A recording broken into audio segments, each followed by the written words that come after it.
Կաննի կինոշուկայում Գագիկ Ծառուկյան հիմնադրամի հովանավորությամբ գործող ֆիլմարտադրողների համահայկական ֆեդերացիայի տաղավարը շարունակում է աշխատանքը գերհագեցած ծրագրով։ Հայկական պատվիրակությունն արժանացել է Վենետիկի կինոփառատոնի ղեկավարության ջերմընդունելությանը։ Քննարկվել են ֆեդերացիայի նպատակները, կինոծրագրերը, հայկական կինոն միջազգային մեկուսացումից դուրս բերելու, աշխարհի խոշորագույն կինոփառատոնում ներկայացված լինելու հնարավորությունները։ Պատվիրակության անդամները շարունակել են հանդիպումները հեղինակային իրավունքների և իրավական կարգավորումներով զբաղվող մասնագետների, ֆիլմերի վաճառքի գործակալների, պրոդյուսերների, ռեժիսորների, կինոինդուստրիայի տարբեր ոլորտների պրոֆեսիոնալների հետ։ Եղել են նաև Հնդկաստանի, Եգիպտոսի, Լյուքսեմբուրգի, Նիդերլանդների, Չեխիայի, Գերմանիայի, Էստոնիայի, Բալկանյան երկրների տաղավարներում։ Կինոաշխարհի դեմքերն անտարբեր չեն, այստեղ գեներացվում են նոր գաղափարներ ու համատեղ ծրագրերն ամրագրվում են փաստաթղթերով։ Գագիկ Ծառուկյան բարեգործական հիմնադրամի հովանավորությամբ Կաննի կինոփառատոնին ներկայացված կինոշուկայի տաղավարում հերթական բանակցությունն ավարտվել է համատեղ արտադրության պայմանագրի ստորագրմամբ։ Հայկական Enso Films և միջազգային Կարակեդի Films ընկերություններն արդեն միասին կարող են կինոարտադրության նոր էջ բացել։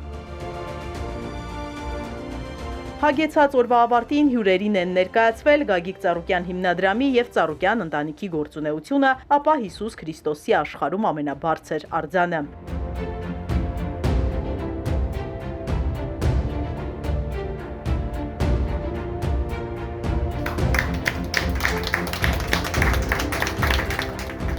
Մոնումենտալ համալիրի ընդհանուր բարձրությունը 101 մետր է, արձանի ստեղծման հիմքում դրվել է ներքին պառակտումը հաղթահարելու ազգային համերաշխության միասնականության գաղափարը։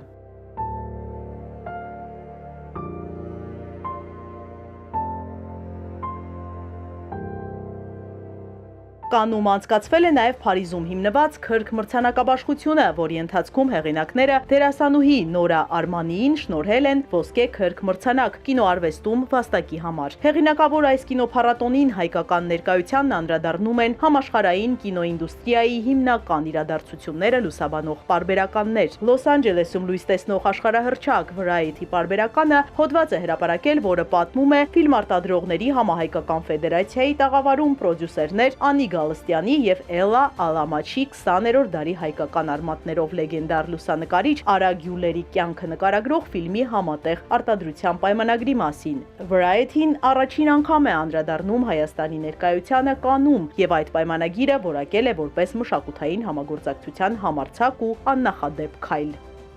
Կինոաշխարհի անցուդարձը լուսաբանող կինոպրեսն էլ գրել է, որ այստեղ քննարկումներն արդյունավետ են և մեր կինոարտադրության որակը կարող է էականորեն փոխվել նոր գործընկերների հետ շփումների արդյունքում։